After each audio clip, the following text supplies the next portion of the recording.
मंदिर के भव्य द्वार पर गणेश जी धीरे धीरे प्रवेश करते हैं। उनका हाथी का सिर और विशाल शरीर सभी का ध्यान आकर्षित करता है। वातावरण में भक्ति और आनंद की लहर दौड़ जाती है। गणेश जी की मुस्कान सभी को शांति और खुशी देती है। यह कहानी की शुरुआत है जहां गणेश जी एक भोजन समारोह में शामिल होने आते हैं। भोजन कक्ष में विभिन्न स्वादिष्ट व्यंजनों की सजावट की गई है।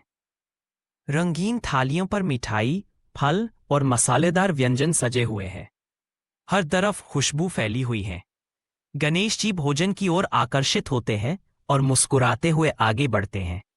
यह दृश्य भोजन की प्रचुरता और आनंद को दर्शाता है। गणेश जी को तेज भूख लगती है।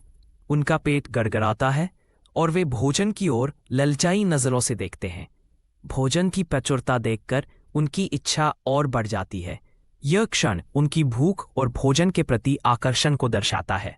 गणेश जी सोचते हैं कि थोड़ा और खा लें। वे मुस्कुराते हुए अपनी थाली में और व्यंजन परोसते हैं। उनकी लालसा बढ़ती जाती है और वे भोजन के आनंद में डूब जाते हैं। यह दृश्य उनकी बढ़ती इच्छा और आनंद को दर्शाता है। गणेश जी इतना खा लेते हैं कि रुक नहीं पाते। थालियां खाली होती जाती हैं और वे जल्दी जल्दी खाते हैं। उनकी भूख अब अनियंत्रित हो चुकी है। यह दृश्य उनकी अति और भोजन के प्रति आकर्षण को दर्शाता है। अधिक खाने से गणेश जी को पेट में दर्द होने लगता है। वे पेट पकड़कर बैठ जाते हैं और उनके चेहरे पर पीड़ा दिखाई देती है। यह क्षण उनकी अति और उसके परिणाम को दर्शाता है। दूसरे देवता गणेश जी की मदद के लिए आते हैं। वे उन्हें घेर कर सलाह देते हैं और उनकी समस्या का समाधान ढूंढने की कोशिश करते हैं। यह दृश्य सहायता और चिंता को दर्शाता है।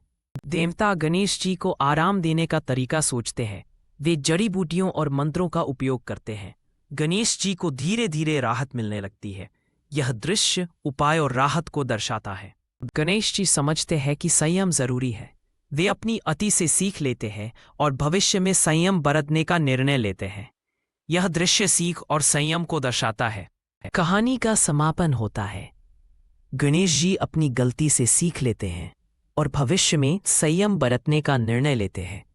यह कहानी हमें संयम और सीख की महत्ता बताती है।